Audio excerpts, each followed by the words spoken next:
Olá! O Partido Comunista Chinês completou 100 anos. O partido governa a China há mais de 7 décadas. Nos anos 70, adotou o capitalismo de Estado. Em 2010, tornou-se a segunda maior economia do mundo e é também o maior parceiro comercial do Brasil. A China é o assunto do mundo político de hoje. Eu vou conversar com o professor de Relações Internacionais da Universidade Estadual da Paraíba, Alexandre César Leite. Ele que é coordenador do Grupo de Estudos e Pesquisa em Ásia-Pacífico da Universidade e é um dos principais pesquisadores brasileiros em China, sobre China. Professor, muito obrigada por atender o Mundo Político, a TV Assembleia. Eu que agradeço pelo convite, fico muito satisfeito pela chamada. Alexandre, na década de 70, a China apostou no chamado socialismo de mercado, o capitalismo de Estado, não é? Dão muitos nomes. O que levou a essa decisão do partido que governava a China desde a Revolução de 49 com Mao Tse-tung, não é? Foi bem posterior. Que história precede essa decisão da década de 70, que muda o rumo da China, não é? Eu colocaria da seguinte maneira, né? A gente tem um final de 1800, né, no território chinês que é muito conturbado, né, com as invasões e as guerras. No posterior a esse período das invasões e das guerras, a gente tem a tentativa do Mao Tse-tung de apresentar a revolução, né, de trazer a revolução para a população, propondo uma nova estrutura de Estado, né, uma nova forma de governo. Entre erros e acertos, eu acho que a gente não vai ter tempo para poder passar por todos esses pequenos momentos do caso, né? Mas eu posso dizer que a gente, hoje na literatura, na academia, a gente ressalta muito os erros, né, de Mao Tse-tung, que levou a população a situações de carecha, né, a fomes severas durante um bom tempo. A reforma cultural, né, não foi bem sucedida, né, a tentativa de reformar o sistema educacional chinês não foi muito bem sucedida, o que acabou gerando um descontentamento por parte de um outro grupamento político, inclusive também da sociedade chinesa, levando àquela modificação que a gente vai ter posterior, quando a gente chega no final da década de 70, né, 78, 79, com a entrada de um estadista muito bem assessorado, muito bem equipado, inclusive na compreensão do que é a proposta chinesa, o que seria, né, a Constituição do Estado chinês, que é Deng Xiaoping. Então, Deng Xiaoping entra como uma proposta de um planejamento estatal muito sério, né, muito cuidadoso, entendendo e compreendendo cada um dos desafios que deveriam ser enfrentados pela China. E eu normalmente ressalto esse elemento, que pouca gente cuida disso, mas é que sem pressa. Então eles vão estabelecendo um conjunto de metas e objetivos de curto, médio e longo prazo. É um sistema de planejamento muito avançado, né, com muito cuidado e muito diálogo entre o aparato estatal para poder realizar esse planejamento, para poder revisar de tempo em tempo. É o país que mais tem planos quinquenais numa sequência, né, estruturados, revistos, verificando os resultados, vendo quais são as novas possibilidades. Então eu colocaria muito na conta do Deng Xiaoping essa transição que vem do Mao Tse-tung, né, iniciado em 49, para 78, Deng Xiaoping, para ele começar a dar aquele salto, né, de planejamento, de reforma, que vai começar a criar o embrião dessa China que a gente conhece hoje. Então, eu colocaria um pouco na conta do Deng Xiaoping esse processo de mudança. Você falou em diálogo, mas o diálogo que se dá dentro da estrutura de poder, não é? Dentro da estrutura partidária, com certeza. Porque, de fato, é um regime autoritário, não é? Que esse planejamento não conta exatamente com uma discussão na sociedade, ou conta? Então, sabe que é um problema para compreender e para poder explicar isso, né?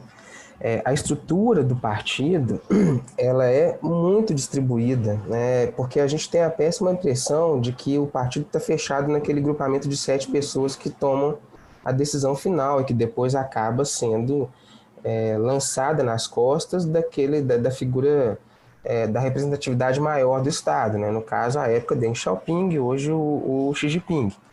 Mas a estrutura do partido, ela é distribuída de uma forma que ela chega nos pontos mais distantes, né, da capital política do país. Então a gente tem as distribuições políticas locais, inclusive nos espaços literalmente distantes, na zona rural, aonde há um processo decisório que passa por essa população.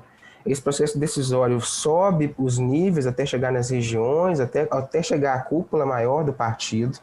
E aí, dentro do partido, são feitas as discussões daquelas demandas, dos interesses, e daquilo que eu diria que existe um choque, mas talvez o termo choque não seja o mais correto, porque o choque dá a impressão de que ele é bruto, sabe? Que ele é forçado, quando na verdade ele não é. O que existe é uma estrutura de planejamento já dada pelo Estado, mas que ela recebe um conjunto grande de insumos de informação desses tentáculos do Estado que estão lá na parte mais baixa. E vem com um processo de votação, subindo essa votação até chegar na cúpula maior do partido, quando é feita a reunião, né, do Partido Comunista Chinês, e discutido, decidido uma política de Estado e, ao mesmo tempo, uma política de governo que ela tenta adaptar, ela tenta adequar essas demandas menores. Então, eu acho que, de vez em quando, a gente aqui simplifica demais, ou a gente corre muito risco de usar termos muito fortes para poder descrever o caso chinês. Então, eu sinceramente, e não é uma defesa, sabe, do modelo político chinês. É uma defesa pelo melhor uso do termo autoritário, que não caberia tanto assim como a gente imagina no caso. De fato, a decisão chega lá em cima, mas quando ela chega lá em cima, ela foi municiada por um conjunto imenso de decisões menores, né, de demandas menores que vão ser levadas em consideração pelo partido. Então a gente pode falar que ela é centralizada na fase final da sua decisão, mas eu não diria um autoritário nesse termo tão forte, tão robusto, porque ele acaba levando a uma má compreensão do que é o sistema da China. E a gente tem a péssima impressão de que a decisão é tomada simplesmente de cima para baixo, né? Mas a gente tem que levar em consideração que existe uma troca de informações que vem tanto de baixo, né, e a parte do planejamento estatal que vem de cima. Mas é porque, na verdade, ficou no imaginário, né, mundial aquelas cenas da Praça Celestial, daquele enfrentamento com a força, né, e os jovens e tal. Isso é uma coisa que não se pode negar, não é? Que a China não tem como negar o mundo, não é? Não tem. Mas sabe que eles não negam, né? Inclusive, eles tentam. Eu tive a oportunidade de conversar com alguns pesquisadores na própria China, e eles reconhecem o peso daquele evento da Praça Celestial. Inclusive, eles têm uma maturidade para poder reconhecer aqueles eventos mais do que vários países que se denominam democráticos, né? E tem eventos tão cerceadores da opinião, cerceadores da própria apresentação dos interesses, da vontade da população, e eles não são taxados como autoritário. Então, é por isso que eu normalmente falo que a gente tem que tomar muito cuidado, né? A gente tem, por exemplo, no caso brasileiro, a gente teve agora há pouco aqui, próximo da Paraíba, em Recife, uma manifestação contrária ao governo federal, e ela foi reprimida com tiros de bala de borracha, onde a gente teve pessoas feridas a ponto de perder a visão. Elas perderam, o país inteiro assistiu essa triste então, cena. A semelhança é muito próxima, né? É um processo de repressão, são pessoas apresentando posições, e eu não estou nem entrando no julgamento de certo ou errado, nem mesmo da forma, isso é possível ser feito posteriormente, mas ação policial desmensurada, né, e repressiva da mesma maneira, né? Então a gente tem muitos grandes eventos que eu também não estou falando que o nosso caso é um caso autoritário, então é por isso que eu estou flexionando o termo, para que ele não fique um termo muito no sentido pejorativo, sabe? Eu não sou nenhum daqueles pesquisadores que é acrítico à China, muito pelo contrário, eu tenho vários estudos que são bem duros, inclusive os próprios chineses falam que eu faço isso. Mas a terminologia que tem que ser um pouco mais cuidada, sabe? Professor, avançando no aspecto do que tornou a China hoje e como é que isso, falando ainda um pouco da questão interna, o capitalismo de Estado carrega essa contradição entre os ideais, não é, do Partido Comunista, não é, e a prática capitalista, por sua vez, estimula a iniciativa privada, né? Estimula fortemente. Nós sabemos que hoje existe uma elite econômica, uma elite que tem muito dinheiro na China. Como é que a população lida? Você já teve oportunidade de estudar sobre isso? Porque a gente tem também relativa, a informação chega da China de forma parcial, né? Você já teve oportunidade de estudar como é que a população lida com essa dualidade? Então, eu vou voltar lá no partido, tá? Porque essa questão do partido é importante para a gente. Muito do que sustenta, do que dá lastro para o partido, né, nesse longo período, né, exercendo poder na China, ou à frente do Estado chinês, é uma espécie, eu vou usar alguns termos que parecem mais fortes, mas não é uma espécie de contrato social em que o Partido Comunista fez com a população chinesa, de que a população chinesa não passaria por alguns eventos, não passariam não mais, né, pelo menos a partir da vigência desse padrão de funcionamento do Partido Comunista de 78 em diante, que a população não passaria mais as situações que eles consideram como mais graves, né? A mais grave delas é a fome. Matou milhões, né, de pessoas. Milhões. Né? É considerada uma das grandes fomes da história da humanidade. Né? Além da fome, num nível semelhante, mas um pouco abaixo, eu estou falando de pouco, mas porque eu sou brasileiro, que se perguntar para um chinês eles vão colocar no mesmo patamar, são as invasões, principalmente as invasões de vizinhos, né? E aí talvez o Japão seja o país que traz mais mágoa, né, para o chinês por conta dessas invasões, elas foram realmente muito duras. Então, na criação do partido, na formulação da concepção do partido para 78 para frente, existe esse contrato, né? O partido está lá estruturado e o partido vai trabalhar da melhor forma possível para que a população tenha acesso a um conjunto de bens materiais e imateriais que ela não tinha ainda em tempos anteriores, né? E aí o partido vem cumprindo esse contrato de uma maneira muito cuidadosa. É óbvio que isso é gradual, né? A paciência é um termo muito utilizado pelos chineses, né? É gradual, é com paciência, é com planejamento, é com organização.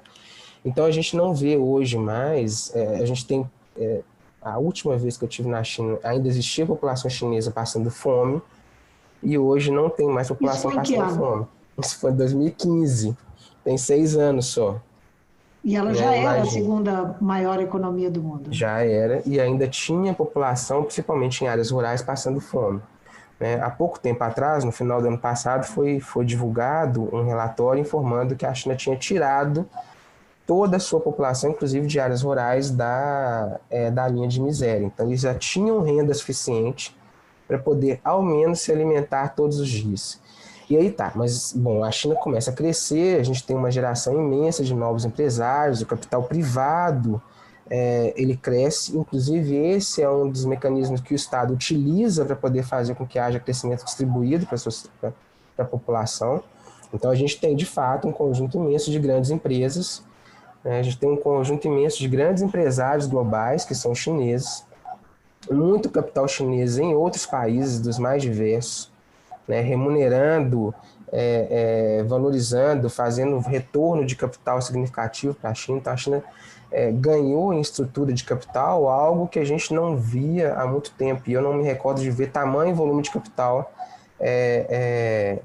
estruturado e organizado dentro de um país a ponto de fazer com que esse país tenha condições de mudar a ordem, tá? Se eventualmente a gente supor que existe alguma ordem. Mas, né, então, e aí nesse cenário, o que eu tenho observado hoje, primeiro, o Estado chinês ele é muito cuidadoso na sua atuação. Então, da mesma forma como ele promove, ele regula, ele estabelece critérios, ele faz determinação de ação, ele faz um sistema de planejamento muito ousado, e eu volto a mencionar isso. Eu acho que o planejamento é uma das palavras-chave para a gente poder falar sobre o que a China é hoje, o que ela virá a ser daqui a 5, 10, 15 anos. Uma questão aí nesse ponto. A regulação dessa desigualdade inevitável que esse contrato gerou? Então, Vivian, eu diria para você que esse hoje deve ser o principal desafio. Eu imagino isso na mesa do Xi Jinping, ele conversando com as pessoas em uma reunião, tirando as questões internacionais, né, as grandes questões internacionais de segurança, né, preocupação de a nova agenda climática, energia, a rivalidade com os Estados Unidos. Em termos internos de política doméstica, essa é a grande questão que vai desafiar os governantes chineses nos próximos 10, 20 anos. O que está acontecendo na China? Depois desse período da década de 90 do século passado para cá, com esse crescimento muito alto e, ao mesmo tempo, um acesso que foi dado à população, a gente começou a ver essa classe empresarial crescendo. E essa classe empresarial que cresce muito na China, ela tem passado por atritos com o Estado chinês, muito pela posição de fiscal e de regulador do Estado chinês, né? Há pouco tempo atrás a gente estava vendo uma disputa seríssima entre o Estado, né, na figura do Xi Jinping, e o Jack Ma, né, da Alibaba, né, e discutindo regulação de capital, né, o quanto de capital poderia sair da China, o quanto ele podia multiplicar de capital na forma financeira. Tem uma disputa muito grande quanto a isso. Mas o que o Estado chinês tem observado hoje é que tem aumentado a desigualdade de renda na população.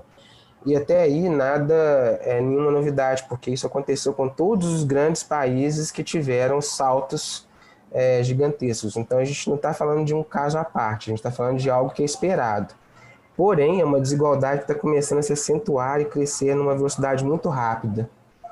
Então a gente está começando a ver população, uma classe média com acesso, mas ela está começando a conviver com uma classe média alta e com uma nova classe de empresários empoderados, com muito capital, que está começando a destoar daquilo que era o planejamento do Estado chinês. Então eu imagino, a gente pode depois até voltar a falar sobre esse assunto, que esse é o principal desafio que o Estado chinês vai enfrentar nos próximos anos.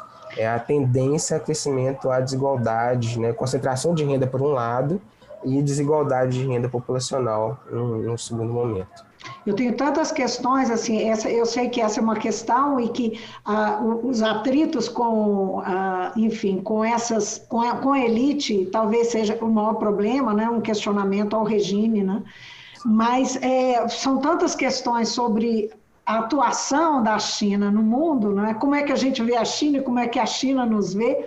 Vamos começar pensando na possibilidade da China se tornar hegemônica. Qual é do que ela depende para isso? E isso é um projeto chinês? Se a gente for pegar os documentos do Estado chinês, a gente não vai encontrar em nenhum momento, eles são muito cuidadosos, de novo, né, falando que eles são cuidadosos, em nenhum lugar eles escrevem que existe um projeto de hegemonia, sabe? Não tem nenhum lugar falando que eles têm um projeto de transição hegemônica, de ser o substituto de quem hoje é a hegemonia. Então esse é o primeiro detalhe. O que eu consigo retirar de tudo que eu tenho de estudo, de documentos que eu já li, é que existe um projeto muito bem organizado de manter uma taxa de crescimento minimamente condizente com o tamanho populacional, né, para poder manter esse contrato que eu tinha falado lá no começo da nossa conversa, de fazer com que a população tenha acesso cada vez maior a bens materiais e imateriais, e que haja um espalhamento do desenvolvimento na China.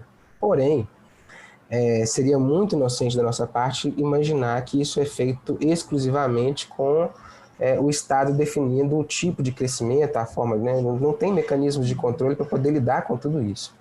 Então a gente começa a ver grandes empresas na área de tecnologia, do comércio eletrônico, de produção de produtos da mais diversa gama, que nos permite dizer o seguinte: pelo menos a China vai ser um grande player, né, um grande jogador nesse tabuleiro. Então vamos dizer que a China, por enquanto, ainda não é o rei, mas a China já pode ser considerada uma boa rainha, né, com capacidade de movimentação muito significativa no mundo, né? Dizer quando e se vai substituir, né? Então, primeiro e se, né? Depois o quando, seria fazer um exercício de previsão. Eu não me atrevo a fazer esse exercício, mas que existe uma possibilidade muito grande, ela existe, né? E a China está gradualmente reduzindo as fragilidades de uma potencial potência hegemônica, né? Redundância feia, né? Mas acaba saindo. Que é o seguinte: a China tinha muito problema com avanço tecnológico, e ela está fazendo investimentos significativos em avanço tecnológico. A China tinha muito problema com tecnologia de ponta, inclusive em armamentos. E ela tem tem feito esses investimentos e alcançado esses níveis. Então, pode não ser um plano, mas que ela está se capacitando o suficiente para poder, num futuro próximo, né, fazer a substituição, ela está. Como que esse processo de transição vai ocorrer, aí é um outro problema imenso. Né? A questão ambiental é um desafio para ela também? A questão ambiental é um enorme desafio. Né? É um enorme desafio. Eu tive a oportunidade de viver em Pequim no inverno. Eles têm bandeiras, né? Bandeiras de poluição. Eles tinham, pelo menos quando eu estava lá. Então, quando era bandeira vermelha, a gente era recomendado de maneira muito veemente que não saísse de casa, de onde a gente tivesse hospedado, porque é um nível de poluição muito sério. Nível de poluição esse que levou a doenças pulmonares serem os principais problemas do sistema de saúde na China. Né? Pelo uso do carvão. Que é a dependência do carvão. E eles estão gradualmente conseguindo reduzir a dependência. Eu não vi ainda nada, ou nenhum indicador mostrando que eles estão substituindo por inteiro, mas que eles estão reduzindo a dependência, eles estão. E tem um elemento mais interessante ainda sobre essa questão ambiental. Se a gente for reparar, nos últimos 10 anos, a China tem proposto de uma maneira muito, muito firme, né, uma nova agenda ambiental global. Ela assume a sua posição de poluidora, né? Ela fala que a sua base energética é suja, e ela, além desses investimentos todos que ela faz domesticamente, ela está propondo, ela está sustentando uma agenda ambiental global. É fácil lembrar, né? No governo Trump ficou até um pouco, palavrinhas termos do momento, né? Polarizado, né? O discurso do Trump saindo dos grandes acordos globais, não participando dos fóruns, e os chineses atuando de forma muito, muito firme, né, muito direta nesses grandes fóruns. Agora, com a entrada com o tempo do Joe Biden, que deu uma pequena equilibrada nesse processo. Mas a China estava propondo uma agenda ambiental séria. Né? A gente pode recordar, por exemplo, o caso inclusive no atual governo Bolsonaro, a gente está tendo problema com isso. A China chegou a indicar para suas empresas para que não comprasse produtos agrícolas, soja, como é o caso do Brasil, de bases de invasão de terra, de base de queimada, né? E, então, assim, efeitos de uma agenda positiva no que diz respeito à questão climática global, que vem alinhado com os países europeus, inclusive. Né? Sim, mais alinhado. O que o Partido Comunista, que assumiu o comando da China, né, o comando do Estado chinês, em 49, no que ele é diferente, não é? O que ele tem a ver? Não sei se é diferente, mas o que ele tem a ver com o Partido Comunista do líder Xi Jinping, né? Ah, não. Aí já é uma estrutura muito diferente. O que existia em 49 era uma vontade derivada de uma revolução socialista, de fato, né? De fazer uma modificação na estrutura estatal da China. O que a gente encontra hoje em Xi Jinping, e eu vou falar uma coisa, meus amigos que pesquisam China conhecem a minha opinião. A minha percepção sobre o Xi Jinping é o estadista mais preparado que a China já teve desde o Deng Xiaoping, né? E o tipo de preparo... Ele concentra muito poder, né? Eu já li sobre isso, que ele concentra mais do que o antecessor dele. Ele concentra mais do que o Hu Jintao. O Hu Jintao foi uma transição que a gente usa um termo na literatura de relações internacionais de low profile, né? Ele já era no formato desses novos oficiais estadistas chineses, mas ele era menos assertivo, né, e menos direcionado com as metas do partido do que o Xi Jinping. O Xi Jinping ele já herda uma estrutura muito mais preparada e muito mais conformada com essa ideia desse planejamento revisionista de longo, médio e curto prazo, né? Então, o aparato estatal, a própria relação com o setor privado, né, com esses grandes empresários, ela vem evoluindo ao longo do tempo. Então isso não é exclusivo do Xi Jinping, mas o tipo de relação estabelecida, né, do Xi Jinping com esses empresários, né, colocando acima o Estado. Então, assim, os empresários têm lá os seus interesses, os empresários têm que lucrar, isso é reconhecido, mas eles não podem lucrar acima do interesse do Estado, né? Então, isso está muito claro na estrutura governamental e isso está muito claro naqueles que operam o planejamento desse Estado.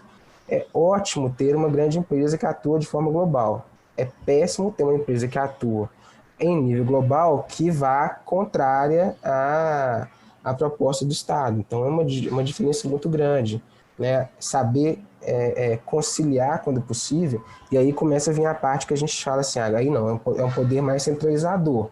Quando o Xi Jinping chega e fala o seguinte, olha, eu não quero um crescimento de criptomoedas na China. Ah, vai ter criptomoeda? Vai. Então o Estado vai criar a criptomoeda. E a gente vai ser o gestor da criptomoeda, porque a criptomoeda é um risco. E a nova Rota da Seda? O que ela representa, né? O que esse projeto representa para a inserção da China no mundo, né? Qual que é o alcance disso, né? Parece que é muito ousado, né? Fica parecendo que eu estou usando termos muito fortes, mas eles não são tão fortes assim quando a gente começa a ver os números e ver o que está acontecendo, né? A proposta da nova Rota da Seda é o maior projeto logístico que eu já tive a oportunidade de estudar.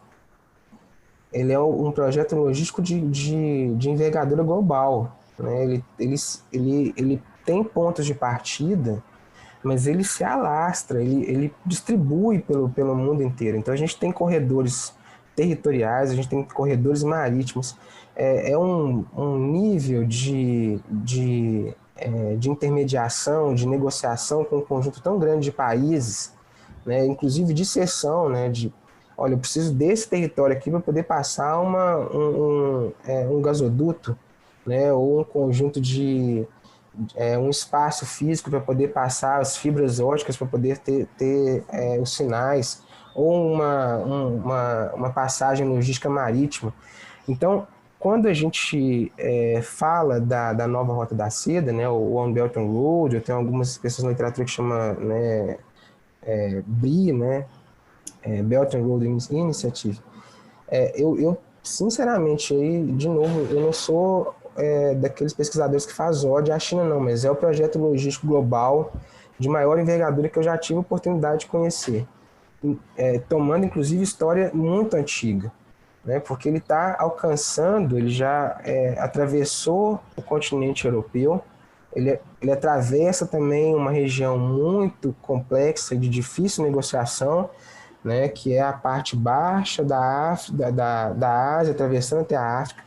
A África hoje é contemplada por um conjunto imenso de projetos, assim, da mesma coisa o leste asiático, da mesma coisa parcela dos países da Ásia Central, por onde esses corredores passam. Existe uma iniciativa agora da corrida para o Ártico, então eles estão subindo para tentar pensar em formas logísticas de reduzir custos de transporte, né, o que mostra que a Terra é redonda, né, então eles vão ter que passar por cima, né, eles têm um projeto, eu estava vendo esses dias, um projeto que eles estão considerando Está dizendo, só para entender, você está dizendo onde já chegou, mas a Rota da China pretende chegar a todos os cantos do mundo. Ela vai fazer o contorno. Da forma como ela está sendo construída, ela vai fazer o contorno. É o exemplo que eu queria falar.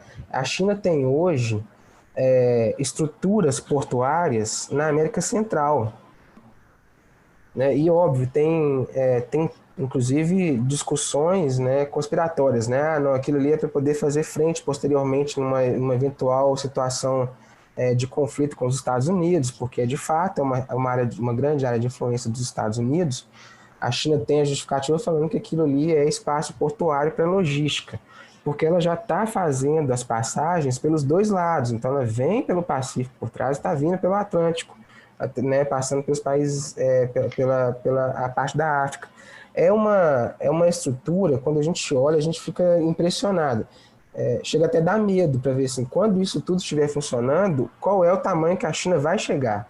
Os Estados Unidos não ficaram um pouco contemplativos diante desse avanço todo, não, nos últimos anos? E que pese aí o discurso do Biden agora, né, tentando, e o discurso mais agressivo do Trump, e agora digamos, uma postura que recupera posições originais do discurso dos Estados Unidos, mas que está disposto ao enfrentamento, não é? Eu tenho muita dificuldade de imaginar, no futuro próximo, a existência de qualquer tipo de enfrentamento, de fato, entre China e Estados Unidos. É um enfrentamento que tem proporções globais. Eu não imagino que isso vai acontecer, porque o custo disso é perder exatamente tudo que está sendo tentado ao longo desses décadas e décadas de construção. Mas no nível diplomático isso se dá. No nível diplomático isso ocorre, né? E é normal que ocorra. É normal que isso ocorra. É uma forma de exposição, é uma forma de colocação daquilo que gera risco ou que gera descontentamento. Até aí é normal, é aceitável, né? O que eu tenho reparado, eu não sou especialista nos Estados Unidos, mas eu tenho algumas leituras, é que os Estados Unidos, como tem algumas frentes, principalmente depois do 11 de setembro, né, a frente terrorismo, né, a frente Oriente Médio, ela desvirtuou um pouco a política norte-americana, inclusive do descuido da questão doméstica. Os Estados Unidos decaiu muito, né? Ainda é a potência econômica? Com certeza é. Né? Divide mais espaço, né? Mas ainda é uma grande potência. Mas o descuido econômico, aquele descuido que fez com que o Donald Trump fosse eleito, né, com aquele discurso fomentando o doméstico, muito nacionalista, né, pensando em algumas elites domésticas, assim como, né, pós 11 de setembro, toda aquela continuidade da guerra ao terror, fez com que a Ásia, não a China como um todo, mas a Ásia, fosse, em determinado momento, largada, né? O Oriente Médio voltou a ser o grande foco, né? E isso oscila, né? Então, repara que tá descuidando muito da Ásia, volta a ter alguma atenção, mas vê que o Oriente Médio demanda mais atenção e vai fazendo esse balanceamento entre as demandas internacionais. Mas, só para terminar, então o que aconteceu tanto com o Barack Obama, como está acontecendo agora com o Biden, é que meio que chegou um determinado momento em que houve um susto maior, né? Tanto que no Barack Obama houve a criação de uma política chamada pivô para a Ásia, né? E agora é voltar mesmo a cuidar um pouco mais daquela região, porque a China estava, né, começando a abraçar a região da Ásia como um todo. E agora, com o Biden, é a mesma coisa, né? Mas a gente ainda precisa um pouquinho mais do governo Biden para poder ver como que isso vai se desenrolar. Muita coisa ainda está no nível da retórica, né? E a América Latina? E o Brasil? E essa relação da China conosco? Pois é, aí entra na parte que deixa a gente um pouquinho mais triste, né? Pois é. Que Porque, consequências? Vamos falar da América Latina, mas eu queria também que você comentasse as consequências e possíveis sequelas dessa recente política que o governo Bolsonaro adotou, mais agressiva em relação à China, com discursos, não é, do próprio presidente, do filho dele, do ex-chanceler Ernesto Araújo e tal, que sequelas pode ter deixado e que política a China empreende para a nossa região e para o Brasil. sim. Bom, tem algumas questões que são mais fáceis, né? Em termos comerciais, hoje, a China é o principal parceiro comercial da América Latina como um todo, né? Principalmente a América do Sul. Né? Quando eu falo América Latina, eu estou inserindo uma parte do Caribe, né? A América Central e o México, que ainda tem ali uma relação mais íntima, mais próxima com os Estados Unidos. Mas se a gente for olhar no conjunto, pensar assim em termos de média, os países da América Latina já são eles todos comercialmente dependentes da China. Né? O comércio regional ele enfraqueceu muito, ele perdeu muito impulso, né? Desde o final dos 90 do século passado até meados, né? A primeira década do século XXI. E aí a China gradualmente, eu não sei dizer nem se foi uma política de tomar espaço, mas ela foi ocupando esses espaços, de fato, como grande parceiro comercial. Do que esses países produzem, há um tempo atrás eu fiz um estudo sobre isso, a América Latina como um todo, a gente é um grande produtor de matérias-primas, né, de grandes insumos, que são insumos importantíssimos, né, mas são insumos. Né? Então a gente tem grosso modo falando, a gente minério, a gente é agricultura e a gente é extração de óleo. E as derivações que isso vem. Né? Então a gente tem óleo um pouco mais leve, um pouco mais pesado, um tipo de minério num país, um tipo de minério em outro país, alguns recursos naturais de outros, né, como água potável. Então a gente tem, mas no grosso a América Latina é um grande espaço de insumos. E hoje, né, o buraco negro que absorve esses insumos, na sua grande maioria, é a China. Então, comercialmente, esses países já têm uma dependência com a China. E eu estou usando o termo dependência difícil, inclusive, de ser revertido pelos Estados Unidos, né? Então, ao mesmo tempo que é difícil ser substituído pelos Estados Unidos, teria que ser substituído pelos Estados Unidos e mais algum outro mercado significativo. Né? Então, o mercado dentro desses próprios países deveria voltar para eles, né? Assim, a intercambiar entre eles mesmos, ou o mercado europeu voltar a consumir de forma significativa como já consumiu desses países. E ainda assim, vamos reservar o problema que somos ainda vendedores de matéria-prima, né? Insumos produtivos.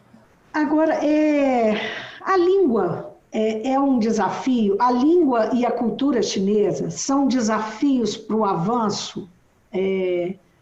O que a gente percebe da relação com a China hoje é que a diplomacia tem sido muito importante, né? A China tem lançado muito mão da diplomacia. E como é que ficam essas questões? Não é? Diferenças culturais grandes, e aí nós estamos falando de Ocidente, né? Nós estamos falando do Ocidente, onde ela tem grandes interesses comerciais em todo o Ocidente. Que importância tem? Eu colocaria o seguinte: o idioma é um obstáculo muito grande. Mas agora eu vou fazer a segunda parte da fala, que deixa a gente um pouco mais... O idioma é uma parte, é um complicador enorme para quem depende da China. Porque o que eu tenho reparado é que eles estão se preparando muito para esse tipo de situação. Né? Então eu vejo, principalmente na academia, e é onde eu tenho mais condição de falar, eu vejo espaços acadêmicos, departamentos, né, o que a gente chama aqui no Ocidente de college, de pessoas falando português e falando espanhol. É um esforço muito grande para poder aumentar o número de pessoas falando inglês. E aí eu vou dar um novo exemplo, um exemplo pessoal. Em 2014 eu tive lá e eu tive dificuldade de interlocução com alguns espaços acadêmicos porque eu falava em inglês e as pessoas falavam em mandarim, e eu tinha meu mandarim, né, ainda para uma criança de 2 anos. Então, porque é um idioma difícil de ser aprendido, né? Ele não é fácil, né? A utilização de sílabas tônicas é muito distinta. Então, era uma dificuldade. Agora, eu tenho reparado, então, o embaixador que está aqui no Brasil, ele fala um português muito bem falado, né? E tem o inglês com uma certa fluência. Eu reparei que o inglês aumentou muito, então eu converso com meus amigos na academia chinesa em inglês. Eles já falam comigo em inglês. Se fosse a mesma coisa dentro do Brasil, eu tenho certeza que eu provavelmente não conseguiria fazer da mesma forma, né?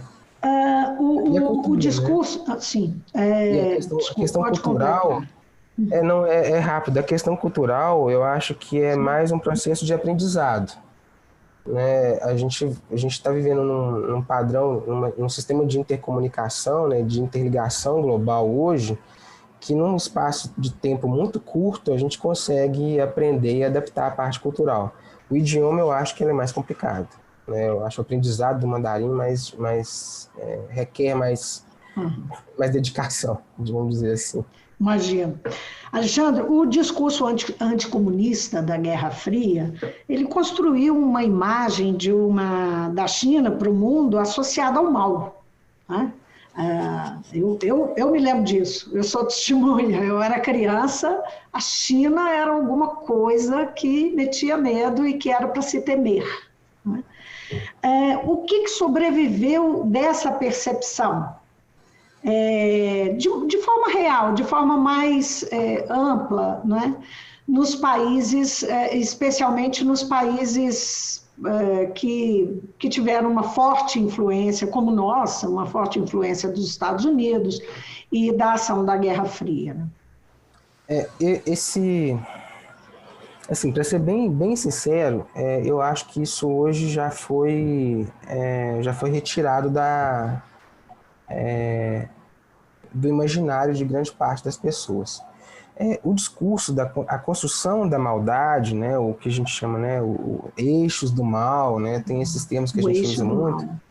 Normalmente eles são atribuídos a uma distinção, uma diferença muito gritante, ou quando a gente quer fazer com que aquilo seja diferente, né? Então é fácil lembrar, né, depois desse período lá do comunismo, né, que esses países comunistas todos, né, a gente está falando de China, mas a gente pode falar de Cuba, recebia o mesmo tipo de tonificação, inclusive recebe hoje ainda, né?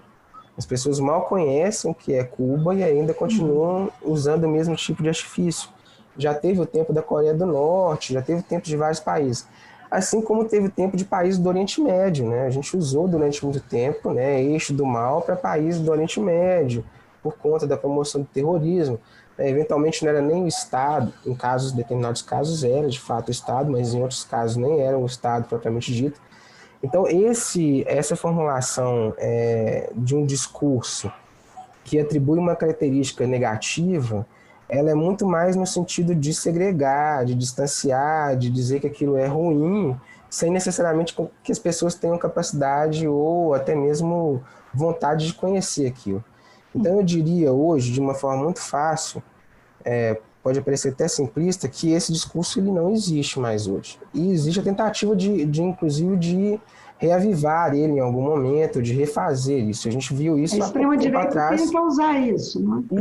Isto. A gente viu isso no governo do Trump e uma reprodução de uma forma muito, muito triste por parte do Brasil, né? O Trump falando do vírus chinês, que aqui na forma do Brasil também foi reproduzido dessa forma, né? A própria criação de um preconceito, de uma restrição à vacina, né, feita, né, de origem, principalmente de origem chinesa, que o presidente Bolsonaro chamava de vacina, que aquilo de um desconhecimento imenso, né, porque os insumos todos são produzidos em países asiáticos, com bases culturais totalmente distintas, né? Quando não era na Índia, era na China.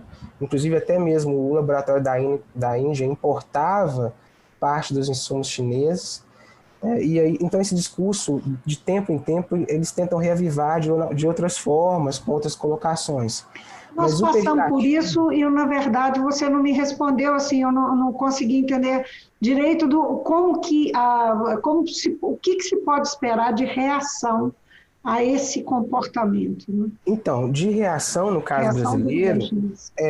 a gente já teve algumas reações, né? Então a gente não, eu não esperaria, eu não vejo o nível de pragmatismo do Estado chinês a tamanha que até para poder fazer algum tipo de retaliação, a gente não vai ver que tem retaliação, né? E vai haver sempre Nunca vai uma. ser, nunca vão admitir que o atraso dos insumos Até de porque em vacina alguns tinham a momentos ver isso pode. com Mas a veja, retaliação.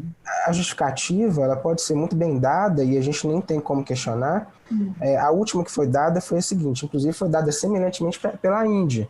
Olha, eu não estou podendo entregar insumos porque eu estou voltando a produção para a minha população. Isso é uma população de bilhão. Né? Eu estou falando de 1 bilhão e algum montante de pessoas. Não dá para E como é que. questionar, né?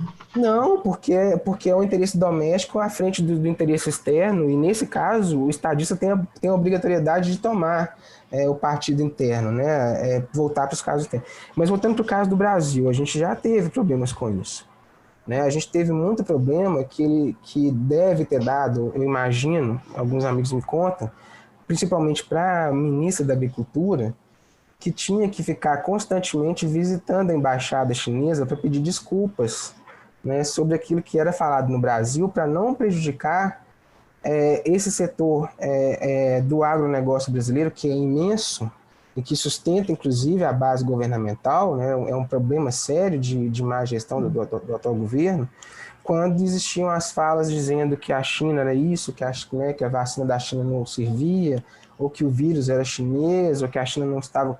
E aí os indicadores, e esse aí já não é mais nem no discurso, é na ação. Quando a gente pega o que a China fez durante esse período da pandemia, a China fez muita coisa para muitos países. Né? Globalmente falando, a China atuou de forma muito séria. Né? Não digo que seja principal, também, né, tem uma parte de responsabilidade, porque num primeiro momento as informações, né, notam que o vírus já tinha passado lá. Eu li há pouco tempo atrás um relatório dizendo que esse vírus já existia, né, o vírus já era conhecido, mas ele não rodava. Mas então, comercialmente no Brasil, por exemplo, no que diz respeito a agrícolas, eu vou citar aqui facilmente pelo menos 2 culturas. Soja e milho, que é o grosso da produção brasileira, chegou a correr muito risco com as falas do presidente e dos filhos e do Ernesto Araújo. Né? Mas toda vez que existia algum tipo, demorou a entrega dos insumos. Pô, mas demorou porque eu estou fazendo a minha vacina. Né? E aí como é que eu vou dizer que isso é uma retaliação clara, óbvia ao que foi falado? O que a gente viu muito foram as falas do embaixador. Né, que ele respondia exatamente no mesmo dia tudo que era falado, inclusive colocava dados, informava que a China era um dos grandes investidores no Brasil, das relações comerciais, que, né, infelizmente ele não estava errado, né? Infelizmente porque a gente fica muito dependente. Só para a gente encerrar, Claro. porque o nosso tempo já se esgotou, mas a conversa está tão boa. Em 2 palavrinhas, como é que nós falamos de como o mundo aqui olha para a China, né, tentando entender, como é que a China olha para o nosso mundo dito, o Ocidente dito democrático? Sabe que eu não saberia dizer assim de maneira tão direta. Eu acho que a China tem observado experiências interessantes de desenvolvimento para além do território deles. Né? E eles entendem que essas experiências são positivas e aprendem com elas. Né? E ao mesmo tempo, isso agora sim é questão documental. Né? Eles já falaram isso há tempos atrás, que o objetivo deles é o desenvolvimento, é espalhar o desenvolvimento, né? Levar o desenvolvimento ao maior número de nações possível.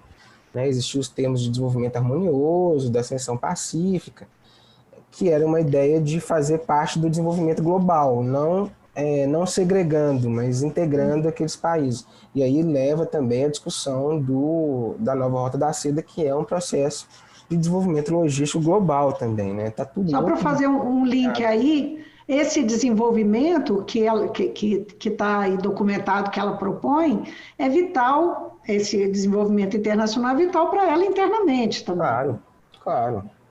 É vital, porque não adianta... e isso já ficou compreendido. Ela não vai crescer só nela, fechado, né? Apesar do mercado ser gigantesco. Mas pelo tamanho da produção, pelo volume de capital que está sendo gerado ali, eles precisam de espaços no mundo para poder colocar aquilo, para poder gerar, valorizar e retornar, ou até mesmo reproduzir, né? E serem reinvestidos nos devidos locais. Mas sim, precisa do mundo. Alexandre, foi um prazer conversar com você. Muito Eu que agradeço. interessante. Acho que quem assistir vai curtir. Eu agradeço. 50 minutos de conversa que valeu a pena. Eu vou pedir muitas desculpas porque eu falo muito, mas isso é cacoete de professor, a gente tem costume de falar e ir explicando muito. Mas foi um prazer, foi muito obrigado pelo convite, foi uma satisfação a conversa, foi muito boa. Eu conversei com o professor de Relações Internacionais da Universidade Estadual da Paraíba, Alexandre César Cunha Leite. Ele é coordenador do Grupo de Estudos e Pesquisas em Ásia-Pacífico da Universidade e é um dos principais pesquisadores brasileiros sobre China. E a nossa conversa aqui foi ali no gancho dos 100 anos do Partido Comunista Chinês, que governa a China há 72 anos. Então a gente fica por aqui, até a próxima.